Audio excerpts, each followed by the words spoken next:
Hi hello friends, welcome back to our channel. இன்னைக்கு நாம் பார்க்க போகிறது டிராகன் பால் ஜீல episode 119 the mysterious youth. So starting சீன்லேயே நம்ம கோகான் போன தடவையே நம்ம ஃப்ரீஸாவோட கீ எனர்ஜியை புரிஞ்சுக்கிட்டு ரொம்பவே வேகமாக வந்துக்கிட்டு இருந்தான் பார்த்தீங்களா. அப்படி இவன் வந்துக்கிட்டு இருக்க திடீர்னு இவனுக்கு பின்னாடி நம்ம கிர்லின் இருக்கான் பார்த்தீங்களாங்க, அவனுமே ரொம்பவே வேகமாக வந்துடுறான். இப்போ இவனுங்க ரெண்டு பேருமே இங்கேருந்து ரொம்பவே ஃபாஸ்ட்டாக போயிட்டு இருக்க உடனே நம்ம கோகான் என்ன சொல்கிறான், கிர்லின் நீ ஃபீல் பண்ணியா, இது கன்ஃபார்ம் ஃப்ரீஸாவோட எனர்ஜி தானா அப்படின்னு கேட்க, ஆமாம் கோகான் அதில் எந்த சந்தேகமும் இல்லை, இது கன்ஃபார்ம் அந்த ஃப்ரீஸாவோட அதே எனர்ஜி தான் அப்படின்னு சொல்லி இவங்க ரெண்டு பேரும் போயிட்டு இருக்க உடனே நம்ம கோகான் என்ன சொல்கிறான், கிர்லின் அப்போ உண்மையிலேயே அப்பா ஃப்ரீஸாவை கொள்ளலையா, அங்க என்னதான் நடந்துச்சு அப்படின்னு தெரியாம இவங்க ரெண்டு பேரும் குழம்பு இங்க இருந்து போயிட்டு இருக்கானுங்க. இப்ப இந்த பக்கம் நம்ம ஃப்ரீஸாவும் அப்புறம் அவரோட அப்பா கிங் கோல்டு இருக்காரு பாத்தீங்களா. இப்ப ரெண்டு பேரும் கொஞ்சம் கொஞ்சமா பூமியை நெருங்கிக்கிட்டு இருக்கானுங்க. இப்படியே நெருங்கிக்கிட்டு இருக்கா நம்ம ஃப்ரீஸா பயங்கரமான கோபத்துல இருக்கான். இன்னும் கொஞ்ச நேரம் தான் இந்த பூமியை நெருங்கினோடனே அங்க உள்ள அந்த சூப்பர் சையான் குரங்க நான் கொன்னுடுவேன் அப்படின்னு சொல்லி நம்ம ஃப்ரீஸா பயங்கரமான கோபத்துல பூமியை நெருங்கி வந்துகிட்டு இருக்காங்க. இப்ப இந்த பக்கம் நம்ம வெஜிட்டா அப்புறம் யாம்சா இவங்க ரெண்டு பேரும் ரொம்பவே வேகமா ஒரு பக்கம் பறந்து வந்துகிட்டு இருக்க, இன்னொரு பக்கம் நம்ம டியானு அப்புறம் சாவ்சோ இருக்காங்க பாத்தீங்களா, இவங்களுமே வேகமா பறந்து வந்துகிட்டு இருக்கானுங்க. இப்படியே வந்துகிட்டு இருக்க இப்ப இந்த பக்கம் நம்ம வெஜிட்டா யாம்சா இவங்க ரெண்டு பேரும் வந்தாங்க பாத்தீங்களா. இவங்க ரெண்டு பேரும் வந்தவங்க ஒரு வழியா பூமியில இறங்கிடுறானுங்க. இறங்கினவங்க இப்பதான் நம்ம வெஜிட்டா என்ன சொல்றோம், இதுக்கு வாய்ப்பே இல்ல, அந்த காக்கரட் அந்த ஃப்ரீஸாவை கொள்ளல, வரது ஃப்ரீஸாவா இருந்தா கூட எனக்கு கவலை இல்லைன்னா அவனை ஜெயிச்சிருவேன், ஆனா அவனை விட அதிகமான பவர் லெவல்ல இன்னொரு சக்தி வந்துகிட்டு இருக்கு, அதுதான் யாருன்னு எனக்கு தெரியல, ஆனா இதுக்கு முன்னாடி இந்த சக்தியோட நான் போராடின அனுபவம் மட்டும் எனக்கு இருக்குன்னு சொல்லி நம்ம வெஜிட்டா இன்னொருத்தன் வரது யாருன்னு தெரியாம குழம்பி போய் நின்றுகிட்டு இருக்க. அந்த டைம்ல கரெக்டா நம்ம புல்மா இருக்கா பாத்தீங்களாங்க, அவளுமே ஷிப்ல இந்த இடத்துக்கு வரா. நம்ம புல்மாவை பார்த்தோன்னே நம்ம யாம்சா பயங்கரமா கோவப்படுறான், ஏ புல்மா உனக்கு என்ன அறிவு இல்லையா, இங்க எவ்வளவு பெரிய சண்டை நடக்க போது, பூமியா அழியிற நிலைமையில இருக்கு, நீயா இந்த இடத்துக்கு வந்த அப்படின்னு கேட்க, யாம்சா ஒன்னே ஒண்ணு புரிஞ்சுக்க, ஃப்ரீஸா நினைச்சான் அப்படின்னா இந்த பூமிக்கு வராமலேயே சொடக்க போட்டு அந்த பிளானட்டை அழிக்க முடியும், ஆனா அவன் அப்படி பண்ண நினைக்கல, அவன் இந்த பூமிக்கு வந்து உள்ள நம்ம எல்லாரையும் ஒருத்தவங்களா அழிக்கணும்னு தான் நினைக்கிறேன். சோ அப்படி அவன் நினைக்கிறதுக்கு என்ன காரணம், அவன் ஏன் இங்க வரணும்னு ஆசைப்படுறாங்கிறத நான் பார்த்தே ஆகணும், இங்க நடக்கிற ஒண்ணுத்தையுமே நான் மிஸ் பண்ணாம பாக்கணும்னு சொல்ல இந்த பக்கம் வெஜிட்டா பரவாயில்லையே, நான் கூட இவ்வளவு ஒரு பயந்தாங்குழின்னு நினைச்சேன், இவளுக்கும் கொஞ்சம் தைரியம் இருக்கு அப்படிங்கிற மாதிரி நம்ம வெஜிட்டா சொல்றாங்க. இப்ப இந்த பக்கம் நம்ம டியானு சாவ்சோ இவங்க ரெண்டு பேரும் வராங்க. நம்ம டியானு வந்தவன் உடனே நம்ம வெஜிட்டாவை பார்த்துட்டு, நீ இன்னும் பூமியில தான் இருக்கியா வெஜிட்டா, நமக்குள்ள தீர்க்க வேண்டிய அந்த பழைய கணக்கு ஏற்கனவே பாக்கி இருக்கு, ஏன்னா நீ தான் எங்க எல்லாரையும் கொன்ன, அந்த இதுக்கு ஒன்னு ரிவெஞ்ச் நான் எடுப்பேன்னு சொல்லி இங்கே இருந்து நம்ம டியானு சண்டைக்கு வர உடனே நம்ம யாம்சா என்ன பண்றான், குறுக்க புந்து தடுக்கிறான். ஃப்ரெண்ட்ஸ் இது நமக்குள்ள சண்டை போட்டுக்க வேண்டிய நேரம் இல்ல, நமக்கு வர ஆபத்தை உணர்வோம், அவங்கள நம்ம அழிக்கணும்னு சொல்லி தடுத்துக்கிட்டு இருக்க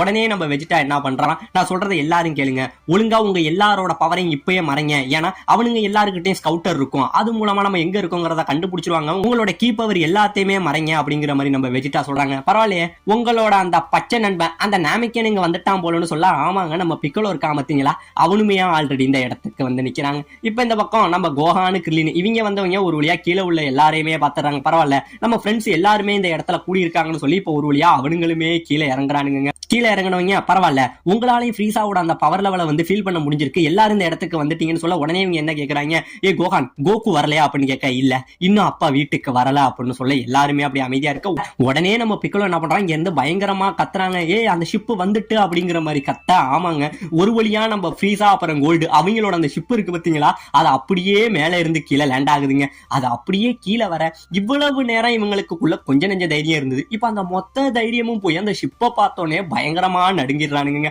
ஒருத்தவனும் பேரஞ்ச மாதிரி ரொம்பவே பயங்கரமான பயத்துல இருந்துகிட்டு இருக்க ஒரு வழியா இந்த ஷிப்பு இந்த பக்கம் தரையிறங்குதுங்க. தரையிறங்க நம்ம கோஹானுக்கு பயங்கரமான பயம், நம்மளால ஜெயிக்க முடியுமா, ஏன்னா அவனோட பவர் முன்னே விட ரொம்பவே அதிகமா இருக்கு. நம்ம கோஹான் பயப்பட இந்த பக்கம் நம்ம கிர்லின் சொல்றான், ஏய் கோஹான் இன்னொன்னு புரிஞ்சுக்க, வந்தது ஃப்ரீஸா மட்டும் கிடையாது, அவனை விட அதிகமான பவர் லெவல்ல இன்னொரு சக்தி வந்திருக்கு, அதை எதிர்த்து நம்ம எப்படிதான் ஜெயிக்க போறோம், இந்த பூமியா அழிய போகுதுன்னு சொல்லி இவங்க ரொம்பவே நடுங்கிக்கிட்டு நிக்க. அந்த டைம்ல இந்த பக்கம் ஷிப்ல நம்ம ஃப்ரீஸா அப்புறம் கோல்டு இவங்க ரெண்டு பேரும் எழுந்திருக்கிறானுங்க. ஒரு வழியா பிளானட் பூமிக்கு வந்துட்டோமா வா போகலாம் அப்படிங்கிற மாதிரி ரெண்டு பேருமே எழுந்திருக்கிறாங்க. இப்ப இந்த பக்கம் இவங்க எல்லாருமே பயந்த மாதிரி ரொம்பவே நடுக்கத்திலேயே இருந்துகிட்டு இருக்க. அந்த டைம்ல நம்ம வெஜிட்டா என்ன சொல்றான், ஏய் நான் சொல்றதை எல்லாரும் கேளுங்க, நீங்க யாரும் இங்க இருந்து பறந்து போவேனா, ஏன்னா நீங்க பறந்தீங்க அப்படின்னா உங்களோட கீ பவரை வந்து அவங்க நோட் பண்ணிடுவாங்க, அதனால எல்லாரும் நடந்தே போகுங்கிற மாதிரி நம்ம வெஜிட்டா சொல்ல இந்த பக்கம் நம்ம பிக்கலோ என்ன சொல்றாங்க, கோஹான் நீ ரெடியா இருக்கல அப்படின்னு சொல்ல, நான் எப்பயுமே ரெடி தான் பிக்கலோங்கிற மாதிரி நம்ம கோஹானுமே சொல்றாங்க. ஆனா இந்த பக்கம் நம்ம எம்சா இருக்கான் பாத்தீங்களா, அவன் மட்டும் பயங்கரமா பயப்படுறான். ஃப்ரெண்ட்ஸ், உண்மையை சொல்லுங்க, நீங்க இவ்வளோ பெரிய ஒரு பவர் லெவல் உள்ள ஒரு அரக்கனோட தான் சண்டை போட்டீங்களா? இதுக்கு வாய்ப்பே இல்ல. அவனோட பவர் லெவலை பார்த்தாலே எனக்கு ரொம்ப பயமா இருக்குங்கிற மாதிரி நம்ம யாம்சா மட்டும் பயங்கரமா பயந்துகிட்டு இருக்க. அது மட்டும் கிடையாது, இவனுக்கு எப்படி இவ்வளோ பவர் இருக்குங்கிற மாதிரி ரொம்பவே நடுங்கிக்கிட்டு இருக்காங்க நம்ம யாம்சா. இப்பதான் அந்த பக்கம் பிக்கால சொல்றான், யாம்சா எதை நினைச்சும் பயப்படாத, ஏன்னா இந்த பூமியே அழிஞ்சாலும் நம்மளும் அழிஞ்சாலும் இவன் கூட நம்ம சண்டை போட்டு தான் ஆகணும், வேற வழியே கிடையாதுங்கிற மாதிரி நம்ம பிக்காலும் சொல்றாங்க. இப்ப இந்த பக்கம் நம்ம ஃப்ரீசா அப்புறம் கோல்டு இவங்க ரெண்டு பேரும் ஷிப்பை விட்டு வெளியில வராங்க. வெளியில வந்தோடனே நம்ம ஃப்ரீசா வெளியில வந்தவன் தூரத்துல நம்ம கோகு இருக்கான் பாத்தீங்களா, அவனோட உருவம் மாதிரியே ஒரு இதை பாக்குறாங்க. இதை பார்த்தோன்னே இவனுக்கு பயங்கரமான கோபம் வருதுங்க, அதே சமயத்துல பயமும் வருது. இப்பதான் நம்ம ஃப்ரீசா நம்ம கோகு கூட நடந்திருக்கும் பாத்தீங்களா அந்த சண்டை பிளானட் நாமெக்ல, அதை ஞாபகப்படுத்தி பாக்குறாங்க.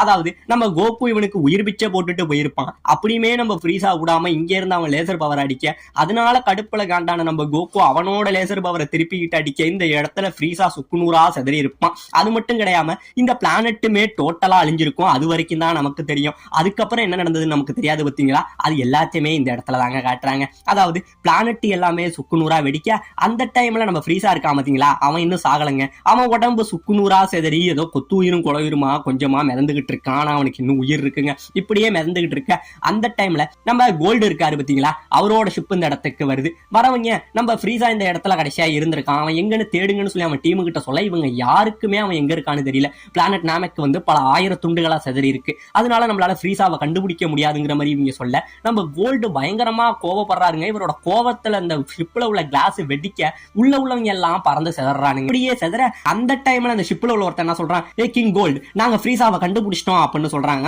ஆமாங்க, அவனுங்களோட மானிட்டர்ல நம்ம ஃப்ரீசாவை கண்டுபிடிச்சிடறானுங்க. ஒரு வழியா நம்ம ஃப்ரீசாவை கண்டுபிடிச்சு அவனுக்கு ட்ரீட்மெண்ட் கொடுக்க ஆரம்பிக்கிறானுங்க. அவனோட பாடியை செக் பண்ணதுல நம்ம ஃப்ரீசாவோட மேக்ஸிமம் உடம்பு எல்லாமே அழிஞ்சு போயிருக்கும். அதனால இவனுங்க என்ன பண்றானுங்க, இவனுங்க இதுக்கு முன்னாடி பல கேலக்சியை வந்து அழிச்சுக்கிட்டு இருந்திருப்பானுங்க. அங்க உள்ள சில மார்க்கெட்டிங்ல வந்து நிறைய டெக்னாலஜியான பொருட்கள் எல்லாம் வந்து சேல்ஸ் பண்ணிட்டு இருந்திருப்பானுங்க பாத்தீங்களா, அந்த எல்லா பொருட்களையும் நல்ல குவாலிட்டியான பொருட்கள், குவாலிட்டியான மெட்டலா சேர்த்து மறுபடியும் நம்ம ஃப்ரீசாவோட தேஞ்சு போன பாடிக்கு பதிலாக இந்த மெக்கானிக்கல் எல்லாத்தையும் பொருத்தி அவனை ஒரு சைபார்க்காவே உருவாக்குறானுங்க. இப்படியே மீண்டும் உருவாக்கி நம்ம ஃப்ரீசாவை கொண்டுகிட்டு வர நம்ம ஃப்ரீசா மறுபடி கண்ணை முழிக்க, அப்பா நம்ம பூமிக்கு போக வேண்டிய நேரம் அப்படின்னு சொல்ல, இவர் கேட்கிறாரு, ஏன் ஃப்ரீசா நம்ம பூமிக்கு போகணும்னு போக, இல்ல அங்க போனா நான் அழிக்க வேண்டிய ஒரு சூப்பர் சையான் இருக்கான், அவனை கொல்லாம நான் ஓய மாட்டேன்ப்பான்னு சொல்ல, இப்பயே நம்ம பூமிக்கு போகும்னு சொல்லி இவங்க ரெண்டு பேரும் பூமிக்கு வந்திருக்காங்க. இப்படிதான் ஃப்ரீசா மறுபடியும் உயிரோட பூமிக்கு வந்த கதையை எங்க காட்ட. இப்போ ஒரு வழியா இவங்க ரெண்டு பேரும் வந்தோம். நம்ம ஃப்ரீசா சொல்றான், ஏ குறைங்க, உன்னால நான் தோக்கடிக்கிறது நினைச்சா இன்னும் எனக்கு அசிங்கமா இருக்கு, எப்படியும் உன்னை நான் கொல்லுவேன். அப்பா நம்ம ரெண்டு பேரும் சேர்ந்து இந்த வாட்டி இவன் கதையை முடிப்போம், ஏன் ஒருத்தவனே அவனால சமாளிக்க முடியல, இப்ப நீங்களும் வந்திருக்கீங்கன்னு தெரிஞ்சா அவன் எவ்வளவு பெரிய சூப்பர் சையனா இருந்தாலும் அவன் கதையை நம்ம முடிச்சிடலாம் அப்படிங்கிற மாதிரி இவன் ரொம்பவே கர்வத்துல பேச, இப்பதாங்க நம்ம கோல்டு சொல்றாரு, சரி ஃப்ரீசா, எப்படியும் அந்த சூப்பர் சையான் இந்த பூமிக்கு வர இன்னொரு 3 மணி நேரம் ஆகும், அது வரைக்கும் நம்ம என்ன பண்றதுன்னு கேட்க, அது ஒண்ணும் இல்லப்பா, அவனோட ஃப்ரெண்ட்ஸ் அவனுங்க இங்கதான் எங்கேயாச்சும் சுத்திக்கிட்டு இருப்பானுங்க, அது மட்டும் கிடையாம இந்த பிளானட்ல அதிகமான மக்கள் வாழ்ந்துகிட்டு இருக்கானுங்க, அவனுங்க எல்லாரையும் அணுவா சித்திரவதை பண்ணி கொள்ளுவோம்ப்பா, அது வரைக்கும் நமக்கு கொஞ்சம் விளையாட்டு வேணுமேனு சொல்லி இவனுங்க பேசிக்கிட்டு இருக்க. இந்த பக்கம் நம்ம பசங்க எல்லாம் என்ன பண்றானுங்க, பவர் லெவல் வெளியில தெரிஞ்சிடும்னு பயத்துல அப்படியே எல்லாரும் மலையேறி இங்க இருந்து வந்துகிட்டு இருக்கானுங்க. கொஞ்சம் கொஞ்சமா நகர்ந்து நடந்து அப்படியே ஏறி வந்துகிட்டு இருக்கானுங்க. இவனுங்க ஒரு பக்கம் வந்துகிட்டு இருக்க, இந்த பக்கம் நம்ம ஃப்ரீசா என்ன பண்றான், அவங்களோட வீரர்கள் எல்லாருமே அனுப்புறாங்க. உங்க கண்ணுக்கு பட்ட மனுஷங்க எவனா இருந்தாலும் எல்லாரையும் குத்தி கொள்ளுங்கடாங்கிற மாதிரி சொல்லி அனுப்ப, அந்த டைம்ல இங்கே இருந்து 2 வீரர்கள் மேல பறந்து போக பாத்தீங்க அப்படின்னா 2 பேரும் அப்படியே கண்ணாப்புனான்னு வெட்டப்பட்டு துண்டு துண்டா கீழே விழுகிறானுங்க. கீழே விழுக இவங்க 2 பேருக்கும் பயங்கரமான ஷாக்குங்க. என்னதான்டா நடக்குதுன்னு தெரியாம ஆச்சரியத்துல இருந்துகிட்டு இருக்க அந்த டைம்ல யாருனே தெரியாத ஒரு உருவங்க இந்த இடத்துல வந்து நிக்குது. இந்த இடத்துல யாருனே தெரியாத ஒரு கேரக்டர் ஒன்னு இன்ட்ரடியூஸ் பண்ணுவாங்க. அந்த கேரக்டர் இங்கே இருந்து வந்து நிக்குது. நின்னுட்டு இவங்களுக்கு முன்னாடி சொல்லுது, நீ தானே அந்த ஃப்ரீசா, நீ தானே அவங்க அப்பா கோல்டு, உங்க 2 பேரையும் கொல்லாம விட மாட்டேன்டா அப்படின்னு இந்த கேரக்டர் சொல்ல, இவங்க ஒரு பக்கம் பயங்கரமான ஷாக்கில் இருந்துகிட்டு இருக்க. உண்மையிலே இங்க வந்து இந்த கேரக்டர் யாரு அப்படிங்கிற பல சஸ்பென்ஸோட இந்த இடத்துல இந்த எபிசோட முடிக்கவும் செய்யறாங்க.